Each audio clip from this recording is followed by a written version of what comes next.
So in today's video I'm going to show you guys how to create a really cool 3D makeup. So this is my sister, you have seen her before on my channel, and today I'm going to do a 3D makeup on her. And basically a 3D makeup is when it looks like it's a 3D effect, maybe something has fallen off her face or a different body part or something like that. And what's really important to think about in a 3D makeup is to really focus on the shadows and highlights. But to start off, I'm going to outline the part of her face that I want to have fallen out, so it looks like it's a hole, kind of. Something that I learned when I was in London with my makeup class is to take a piece of cardboard and rip it. So then what you want to do is to take this part of the material that you have ripped and apply it onto her face, or onto your face, depending on if you do it yourself or someone else. And then you're just gonna outline the shape of this, so you really get this ripped look. I think actually that I'm gonna take this away and I'm gonna do it like this instead. So now obviously you can make it any shape you want and on any body part you want, and if you want to do it on your whole face you can do that. Just, you know, make your own version of it. You don't have to do it exactly like I do. But now my version of this, or like my take on it, is that I want to keep this part natural, or not natural, but I want to keep this normal. So I'm going to do a normal makeup on this eye, and I'm gonna do a white foundation or face paint, but I have a white foundation, so I'm gonna do white foundation on the rest of her face. I'm gonna do some shading and stuff like that.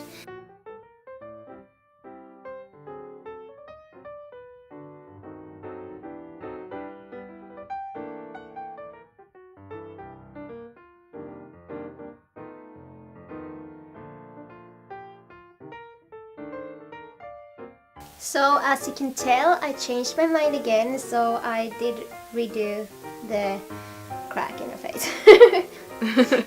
So now I have applied the white face makeup, and already gives a pretty cool effect. Like it kind of looks like 3D already, just because I have this brown line outlining the crack in your face. I'm gonna call it crack in your face because I have, like, it's a piece falling out. But now I'm just gonna fill in the part inside the hole with some regular foundation.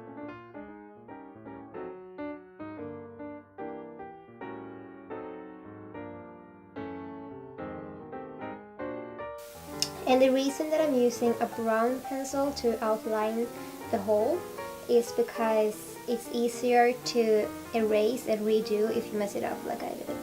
So now I'm bringing out my contour palette, and I have a few contour shades and a few highlighters. But I'm just gonna go around the edges of the brown line and kind of start as close to the line as I can and fade it out in towards her face, this part of her face. And this is to create a shadow effect. So if you look up here, you can kind of see it already gives it a more depth. So this white part of her face is standing out a little bit, so it goes in to this part.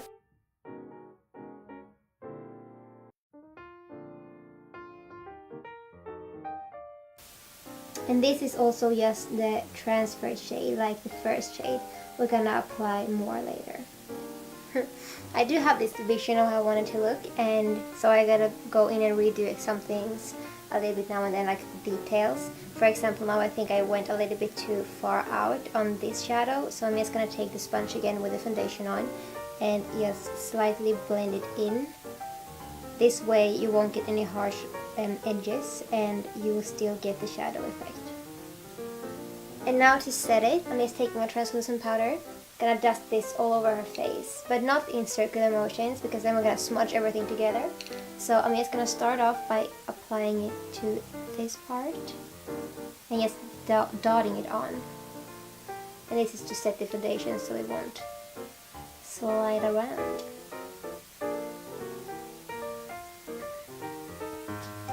Now what I'm going to do is to fill in this brown line that I drew from the beginning with some black paint, and you can use makeup like eyeliners, and you can use face paint, whatever you feel is working. And same thing now, you want to do it as thin as you can. So I'm using a super small brush. I don't know if you can see it.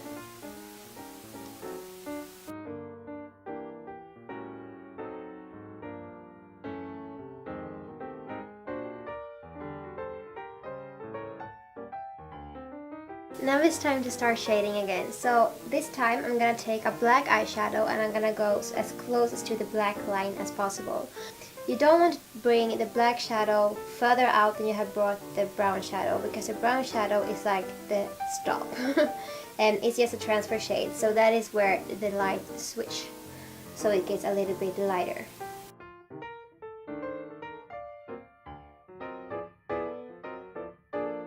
Now to make the shadow even softer, I'm mixing in some dark brown too. And all of the shadows has to be matte, otherwise the shimmer or glitter in the shadows will reflect the light and will make it look more shiny than deep. Now I'm going back to the contour shade. So I'm taking that brown shadow and I'm gonna go as close to the black I can and fade it in towards the face so it gets a little bit more soft. So I'm gonna go back to the super thin brush with the black makeup and I'm gonna start to draw outline small cracks that goes out from this part.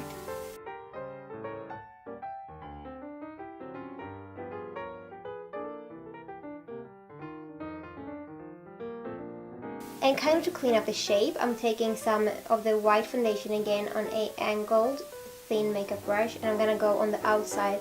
This will kind of work as a highlight too, but I'm just gonna dab this carefully around the edges.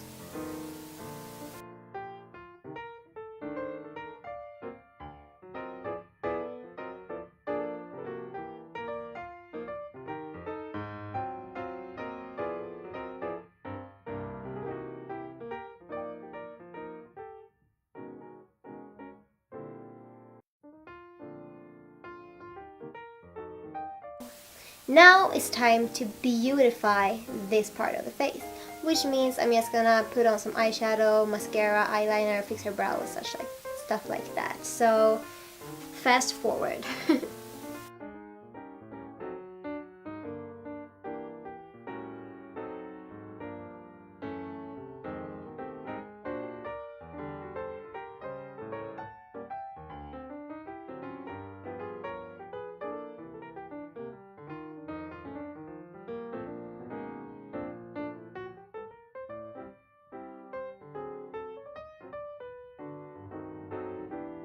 So now, kind of to give it a little bit more, or a little bit extra, I'm gonna take some of the brown contour powder and apply it around here, just to make it look a little bit more natural and to give this side a little bit of something, because right now it's just plain.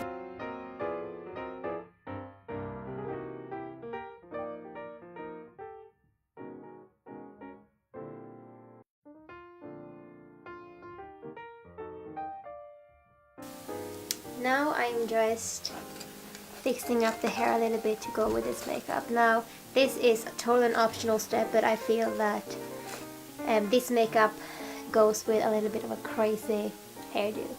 So it's supposed to be messy, and the best thing that I'm not back combing it at all.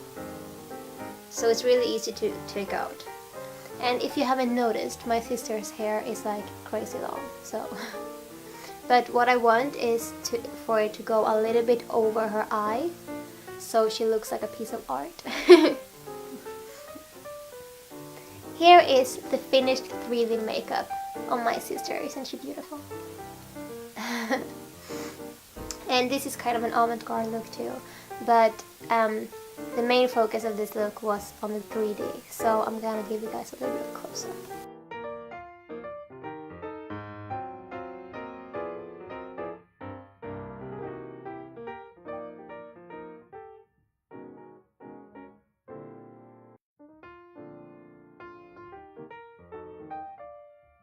So this is how the look turned out, and thank you guys so much for watching this video. Give it a thumbs up if you liked it and if you thought it was helpful, and let me know what you think in the comment section below. I will also put the links to all of my social networks like Snapchat and Instagram, so you can follow me on there if you would like to see what I'm doing when I'm not on camera. Also check out my vlogs channel because I have a lot of vlogs up there and I'm vlogging a lot with my daughter, so if you would like to see updates with her and stuff like that, then go ahead and subscribe to that one as well. The username is It's Nadja's Life. But yeah, thank you guys so much for watching, and I'll see you soon in one of my next videos. Bye!